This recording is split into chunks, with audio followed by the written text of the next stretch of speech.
Hi friends, నేను మీ సీతా మహాలక్ష్మి. ఈనాటి కథలకి స్వాగతం. ఈరోజు మనం వింత ప్రశ్నలు అనే చందమామ కథని చెప్పుకుందాం. సింగంపల్లి అనే గ్రామంలో పున్నమాంబ అనే వృద్ధురాలు తన కొడుకు కోడలు వద్ద ఉంటూ ప్రశాంతంగా జీవితం గడుపుతూ ఉండేది. కొడుకు కోడలు ఒకసారి పొలం పనులు చూసుకుని ఇంటికి తిరిగి వస్తుండగా ఉరుములు మెరుపులతో పెద్దగా వర్షం ప్రారంభమై పిడుగు పడడంతో ఇద్దరూ మరణించారు. దాంతో వాళ్ళ ఏకైక సంతానమైన 12 ఏళ్ల లతను పెంచి పెద్ద చేసే భారం పున్నమాంబ మీద పడింది. ఈ జరిగిన విపత్తుకు పున్నమాంబ బెంబేలు పడిపోక తమకున్న 2 ఎకరాల పొలాన్ని కౌలుకిచ్చి మనవరాలితో కలిసి విస్తళ్ళు, రకరకాల ఊరగాయ పచ్చళ్ళు తయారు చేసి జీవనానికి సరిపడా సొమ్ము సంపాదిస్తూ రోజులు గడపసాగింది. ఈ విధంగా 8 సంవత్సరాలు గడిచిపోయాయి. పున్నమాంబకు క్రమంగా నడుం నొప్పి మొదలై పనులు చేసుకోలేక సతమతం కాసాగింది. అంతేగాక కౌలుదారు ధాన్యం సరిగా ఇవ్వక ఇబ్బంది పెట్టడం మొదలుపెట్టాడు. తను చనిపోకముందే మనవరాలిని ఎవరైనా కలవారి కుటుంబపు యువకుడికిచ్చి పెళ్లి చేయాలన్నది ఆమె ఆశ. ఆమె బాగా ఆలోచించగా తన కొడుకు స్నేహితుడైన నాగయ్య అనే అతను పట్నంలో ఉన్నట్టు గుర్తుకు వచ్చింది. అతడు ఆ చుట్టుపక్కల లభించే సుగంధ ద్రవ్యాలు కొనుగోలు చేసి ఇతర ప్రాంతాల నుంచి వచ్చే వర్తకులకు అమ్ముతూ లక్షలు గడించాడని ఆమె విని ఉన్నది. అతడికి 2 కొడుకులు. ఒకనాడు ఆమె గ్రామంలోని షావుకారు సాంబయ్య ఇంటికి వెళ్ళింది. కుశల ప్రశ్నలు అవి అయ్యాక ఆమె అతడికి తను వచ్చిన పనేమిటో చెబుతూ, చూడు బాబూ, నేను బాగా పెద్దదాన్నయిపోయాను. నా మనవరాలిని బాగా ఆస్తిపరుడింటి కోడలిని చెయ్యాలన్నది నా ఆశ. ఎందుకంటే ఏ పేద కుటుంబం వాళ్లకో నా మనవరాలినిస్తే వాళ్ళు నా మనవరాలితో అడ్డమైన చాకిరీ చేయిస్తారు. అందువల్ల నా కొడుక్కు మంచి స్నేహితుడైన నాగయ్య ఉన్న పట్నానికి వెళ్ళి రావాలనుకుంటున్నాను. దారి ఖర్చులకు వాటికి అవసరం గదా, 200 అప్పుగా ఇవ్వగలవా అని అడిగింది. సాంబయ్యకు పున్నమాంబ ఒకప్పుడు బాగా బతికిన కుటుంబీకురాలని తెలుసు.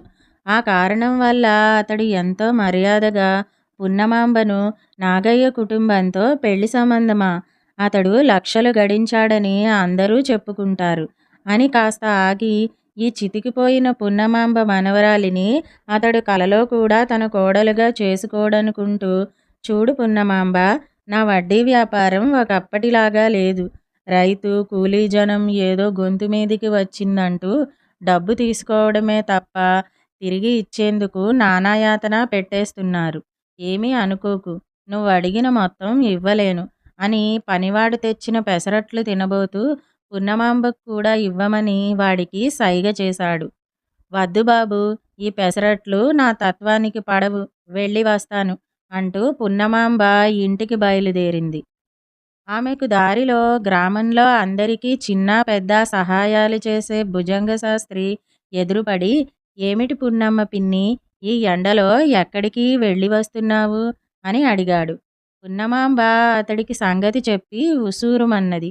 భుజంగశాస్త్రి ఆమెతో ఆప్యాయంగా, పిన్ని, మనవరాలి పెళ్లి గురించి ఆట్టే బాధపడకు.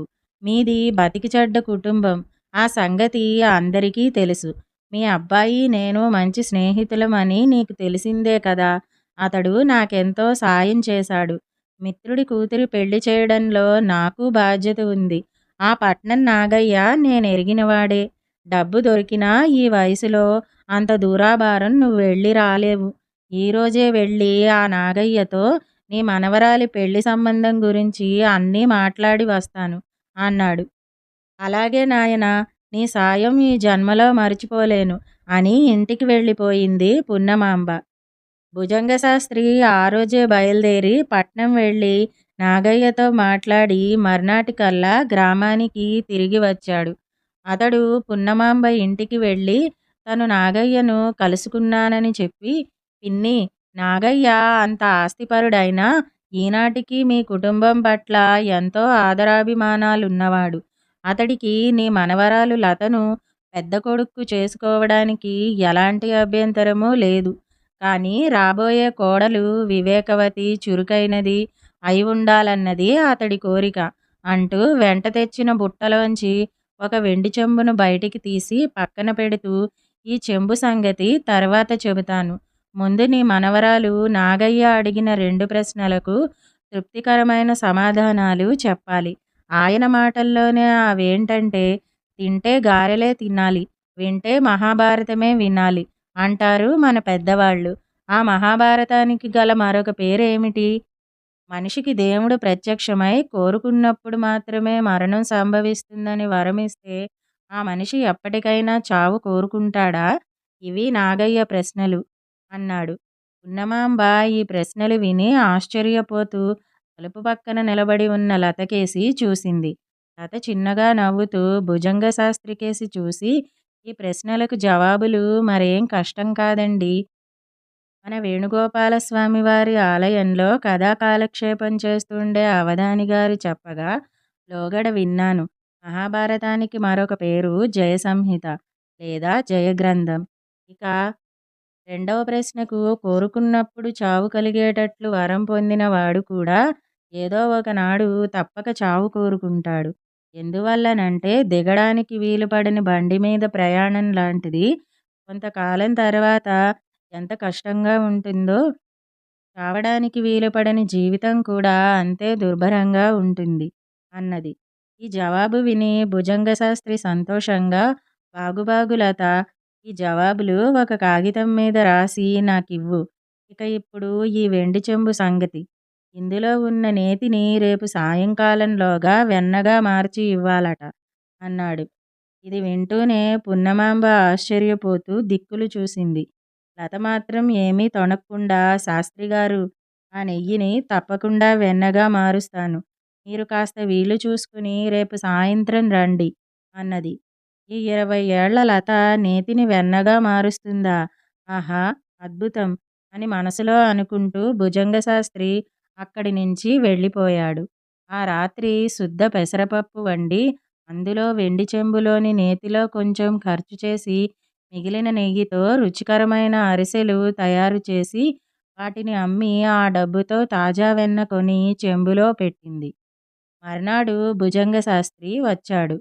పున్నమాంబ అతడికి జరిగిందంతా చెప్పి వెన్న ఉన్న చెంబును అతడి చేతికిచ్చింది.